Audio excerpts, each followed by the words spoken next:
back to another episode of Kate and Isaiah Living Large. I'm Isaiah. And I'm Kate. And on this episode, we're going to talk a little bit about celebrities. And, like us. Like us, yes. Big celebrities. Big celebrities. And weight and all that stuff that goes with the celebrity identity. But before we begin, how's it going? What's new? What's the haps? Things are good. I am another year older now. You are. Despite what Douglas Adams said, I don't know the answer to the life, universe, and everything, however that quote goes. I mean, the answer's 42. Right, but I am that, and I still don't know. The answer's just 42. Oh. So long. Thanks for all the fish. If you have not read Hitchhiker's Guide to the Galaxy, that was that. And or watch the movie. And/or watch the movie. Alan Rickman's great in it. Wow, that was the whole thing. Things are great. As I mentioned on our last episode, I started Weight Watchers Points and I went back to Afterburn, and I'm so happy that I did. I will say the first workout was really nice in that I walked back in the door and all the regular people the people that I used to work out with were super happy to see me, and there may have even been a scream of joy. Was it like cheers and they all said your name? They're like, "You're here, you're back." Like, it was very exciting, and like that was really heartwarming. Yeah. But at the same time, I still felt worse than I've ever felt my entire life, because I felt really awful about the state of my body and that kind of thing. So it was really such a warm welcome, and I was so excited to be back. But I will say that was probably the worst workout I have maybe ever had. Yeah. Everything was hard. Everything hurt. And plus my shoulder injury that is on the mend now, but in the moment I tried to do something that I could always do, even at my worst before. I could always do it, and the shoulder injury caused so much pain that I couldn't, and It was so overwhelming, and I actually burst into real tears, like not even the kind that you can kind of subtly hide behind. Yep. To the point where the coach came over and ended up having to give me a hug.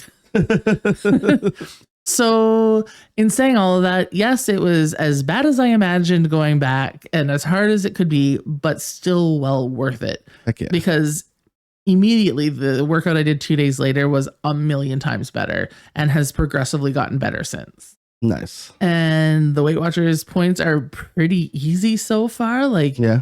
Because I'm such a fatty patty, they give me so many points that I hardly meet them most days, which is great. But they're there. So if I do something, like, it's been a very good transition.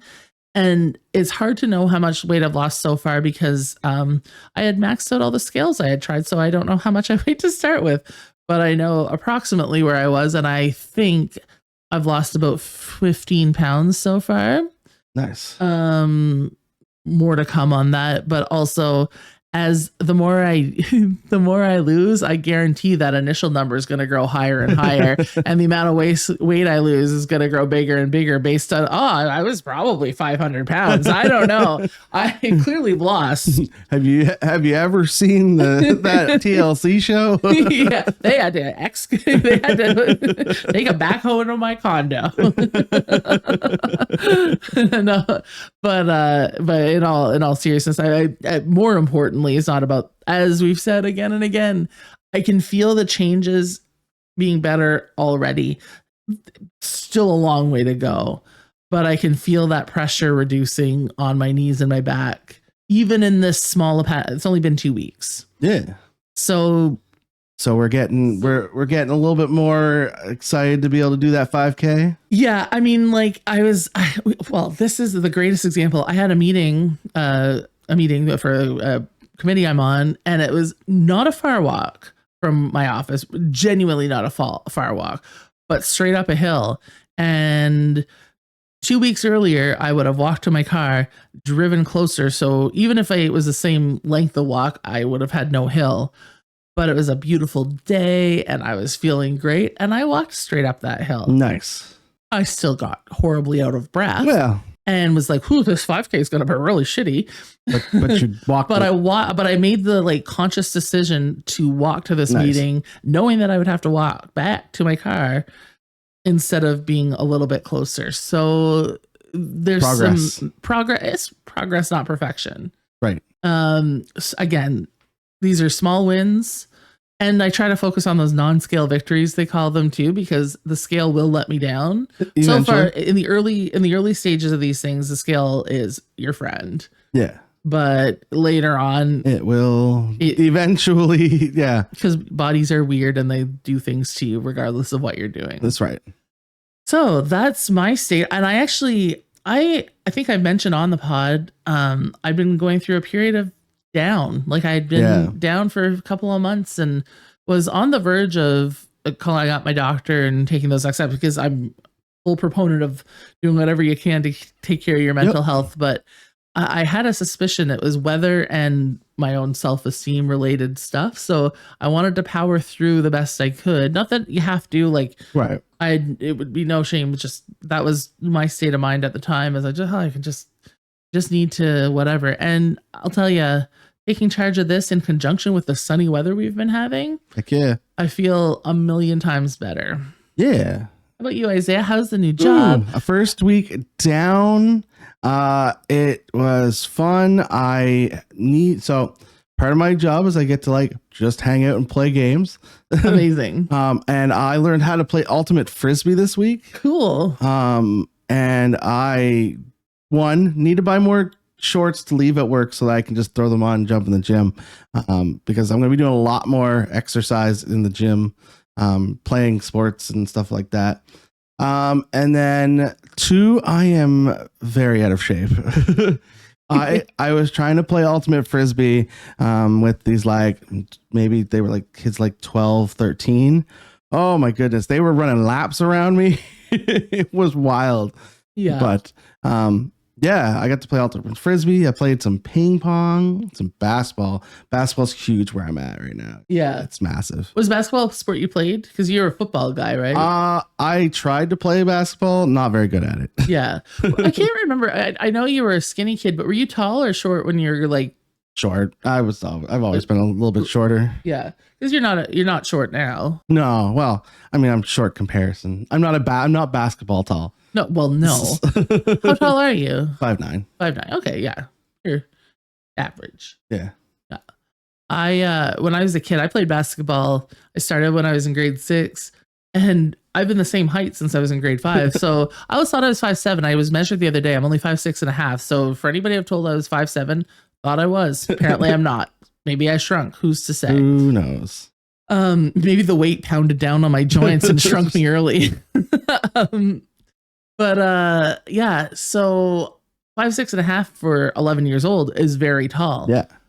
When everybody started to catch up to me at age 13 or so, turns out wasn't very good at basketball. Was just really tall. Yeah. Developed no skills. So I quit. But it's good so far. My schedule's gonna change, so I need to readjust that to that. But other than that, yeah, I'm excited. I'm excited to get into the nitty gritty of it all. Yeah, because you're going to be working largely evenings and Saturdays, yes, right? Yes. So that's going to be a switch for you. A little bit. How do you think, like, I know that's not shift work because you'll be on a consistent shift, but how do you think you'll manage through that time change? Because it's going to adapt your whole schedule. I think it's going to be a little rough, especially that last, like, 2 hours, like that's probably like 6 to 8 is that end time that I'm working will be a little bit more rough than what I'm used to. But other than that, I think it'll be fine. Yeah. Well, okay. Well, we'll have to keep an eye on that. We'll talk more about that as time goes on. Have you started going back to the gym? I haven't like gone to the gym yet. Just trying playing to sports with the kids and stuff. Yeah, I've been doing a lot of active stuff, and so I'll start going back to the actual gym stuff. Actually, my office, so I share an office. There's me and this other lady, and she is the fitness supervisor for the YMCA. That's where I'm at. Just FYI. Cool. Just gave away where I'm at. That's fine. Yeah, that's okay. I'm fine. You signed the paperwork now. That's true. I did sign paperwork now. So yeah, she's the fitness supervisor. So she's always doing group exercises. So I'm sure at some point in time I'll get dragged into it. So we rope you in. So our topic today, speaking of Well, nothing, but I'm going to transition anyway. But I kind of stumbled upon this idea. I was talking to my sister, which I often do. Actually, I talk to her every day, every morning. And this morning when I was talking to her, I was like, what are we going to talk about on the podcast? And she was talking about like celebrity weight issues. And I had just seen this picture of Lizzo on Instagram. And Lizzo, who I adore, has lost quite a fair amount of weight. And she has lost a lot of weight. That's, good for her. And she's working, whatever. She's doing what she wants to do, and it's her body, and that's fine. Yeah. And we have previously talked about, like, is that doing a disservice to people who idolized people who were overweight, like, and thought like, oh, are they now becoming part of toxic diet culture and all of this stuff? And I thought this is the body positivity movement, etc. And I tend to fall on do what you want with your body. Doesn't matter. Do you? Yeah. But what we want to talk about today is, what about the celebrities who came to fame literally because of how they looked? And then what happens when that changes? So the great example is Rebel Wilson. Yes. Came to fame initially in the song, whatever it is. Yeah, whatever. The one with Anna Kendrick and the Cup song and all that. And her name in the show is literally Fat Amy. Yeah. And then so she hasn't really been able, she's lost weight too. And since she's lost weight, she really hasn't been hired in anything because that was kind of her persona. Right. So what does that mean? Like, how does that impact us as a society? And how, like, we take these things and you're like fit into a certain not stereotype, but stereotype. Yeah. And she played these roles and she became quite famous. Yeah, people get typecast all the time. That's one of the big things that celebrities or actors always fear is being typecast. And that's body shape is a type casting, right? Yeah. So I think I think there is a thing for people to look a certain way, and not just celebrities, but us in general, like look a certain way because people know us for that. Especially the more you get known for that, the more you are apt to try and stay in that lane, right? Well, or you want to, or maybe as psychologically, you want to change that lane. You're like, oh my gosh, here I am playing the same character over and over and over again, and I want to change the narrative. But maybe you can't, because you can't be this awful person. Oh, no, sorry. I went in a different place in my head. You want to be a terrible person? No, I was thinking I actually just had Tom Hanks pop into my head. And if Tom Hanks plays somebody who's like downright evil, that's jarring for people. Yeah. Yeah. I mean, if you like, there is, who was it? Oh, now it's lost me. But there was an actor. I know there was an actor who was very known for his playing of villains. And when he was moved to a movie that he was tried to be the hero, and it just didn't work because he was a villain. He's always been the villain. It's like if Christopher Walken tries to play the lead in a romantic comedy. Yes, it would never work. it can't work because it's like, that's what you see them as. Yeah. Yeah. Just no. So I think that's a big thing. And I think when we look at when we look at people like Rebel Wilson and stuff, I think that's a huge thing, right? Is that they are known for that. That's where people want to type. That's the casting that people want to cast them in. And when they lose weight, or even lose or gain weight, that kind of ruins that kind of. It's kind of the same as somebody who is very thin and or even with aging. Yeah. It's like, you don't see Michelle Pfeiffer as the lead in romantic comedies anymore because she's not who we have in her head in Sleepless Seattle and You've Got Mail and all of those movies. And, and yes, there's still roles for people as they age, but not nearly as many. And if you're known for this one thing, it's hard to move past that. Now, in saying that, we don't know these people, and they have to make the right decisions for them, and hopefully they've been smart with the massive amounts of money that they've made. but it is interesting to think about, like, what does the changing of your appearance do to the people around you and to your perception of the people around you, right? Right. Like somebody like Adele. Well, Adele's going to be a beautiful singer no matter what size she is, because she's a beautiful singer. Right. Her career kind of stopped by choice. But I think if Adele came out with an album today, it would be equally as well received as it was when she was a little bit heavier. Right. She's another person who's lost a fair amount of weight over time. But I think too, when you see people in movies, there's a certain kind of accessibility to them that you picture them as a certain way. And I mean, they're playing a part, but it means something to you in that moment. Right.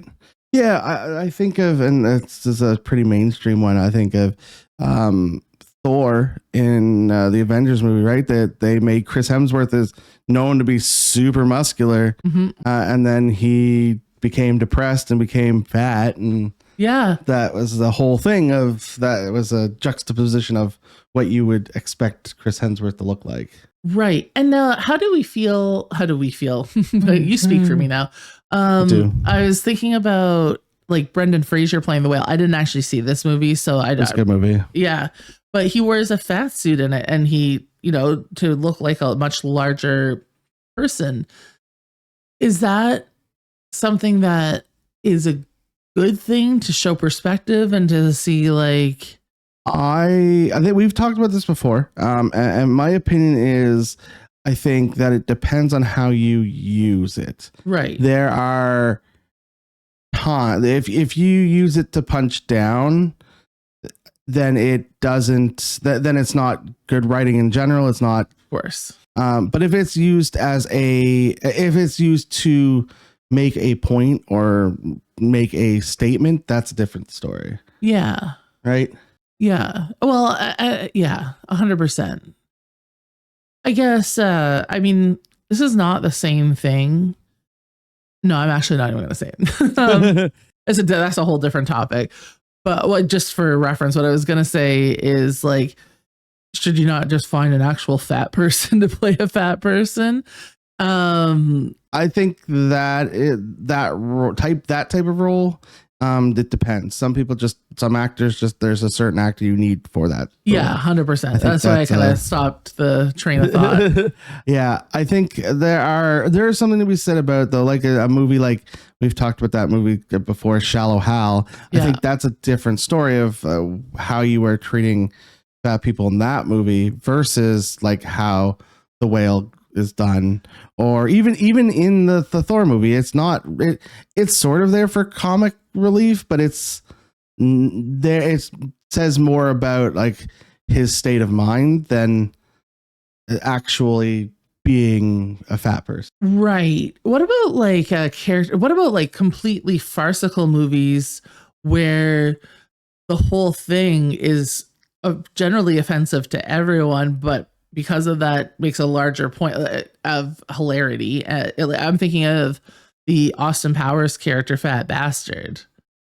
Yeah, that one is touchy. I think there is, again, I think in that movie, because it is so outrageous, it's not, again, not truly punching down to fat people. It's just making a joke about every single thing it does. Yeah. It's like South Park. To me, I think South Park does it well, where they're not really making fun of the specific thing. They're trying to make a bigger point to everything. Yeah, a bigger point. Yeah, no, it's an interesting topic, and we're kind of a little bit meandering in this episode, but I think it's the kind of topic that is a pretty meandering. Yeah, where it's like I haven't really thought a lot about it, but I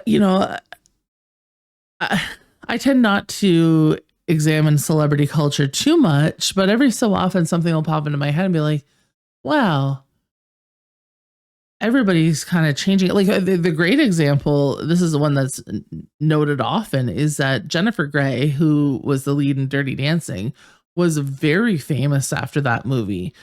And she was, and she looked a little bit different, and she got a nose job and struggled to find work after.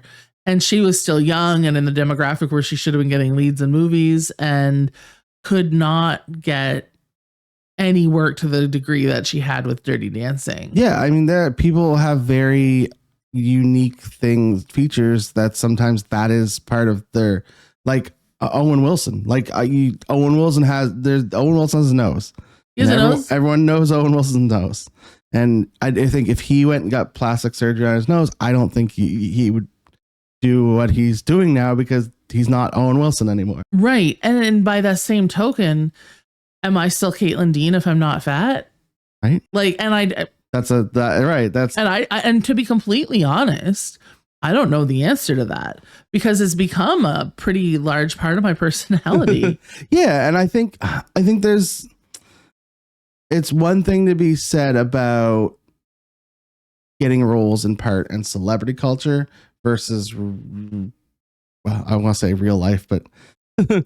Versus the normal person, right? I think that's a different story, is that if you have friends and family and stuff around you, it doesn't matter what you look like or who you are. But if you're trying to be a celebrity and trying to get roles, I think that's right. A whole other story of you're known for a certain thing and that's what you have to do. Right. But at the same time, I think that does play into everyday life. Like, I think the way we look does play a role in our personalities. Sure.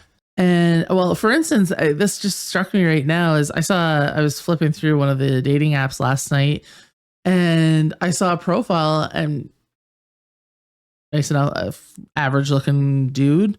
And his profile was like, I used to be super fat and now I'm just fat.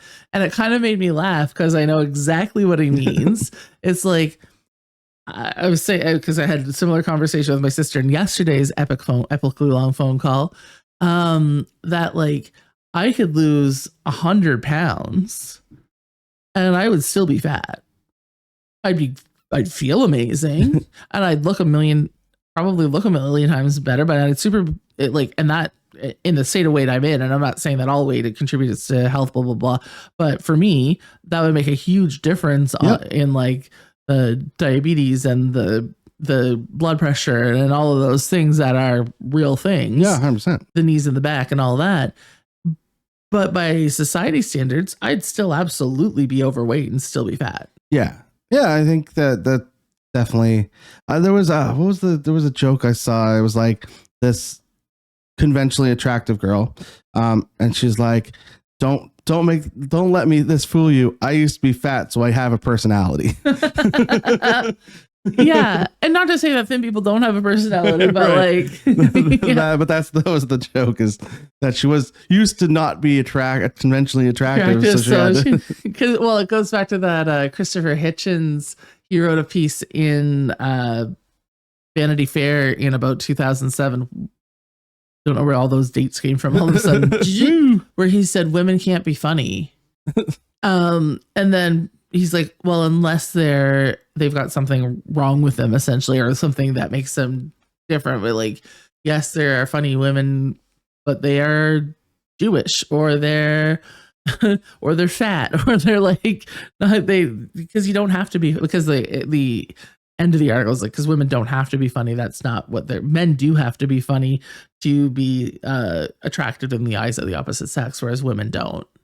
Sure. I don't agree with this article. That's a very 2007 quote. Yeah, well, he's dead now, but it pissed me off in the moment. And I've thought about it a lot in the last 20, not quite 20 years, 18 years. Yeah.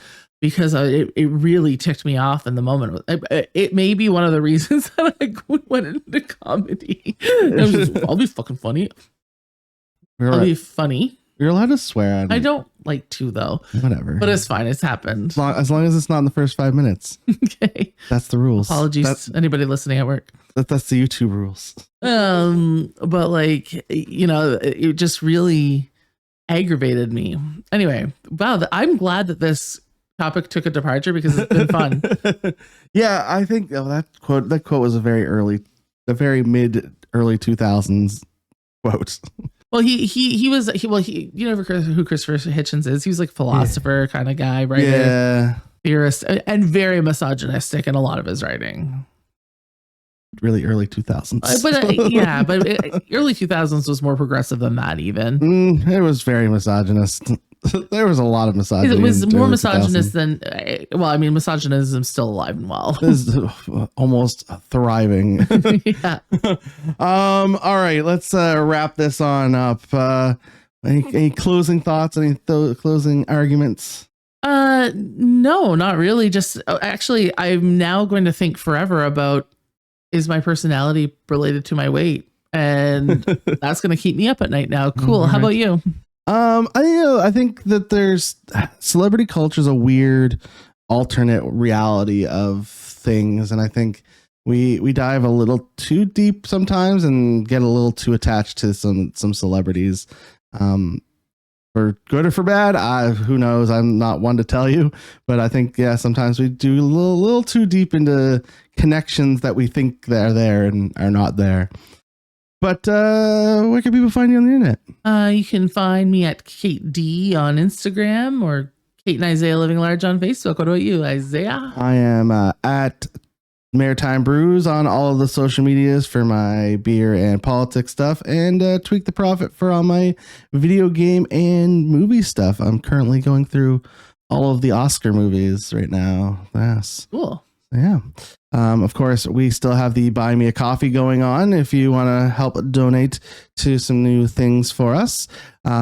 As well, if you are listening on Spotify, Apple Music, wherever you listen to your podcast, if you can like, share, subscribe over there, or if you are on YouTube, I almost said Facebook. If you are on YouTube, if you can like, share, subscribe, comment over here. So for the videos, that is also super appreciated. And until next week, bye.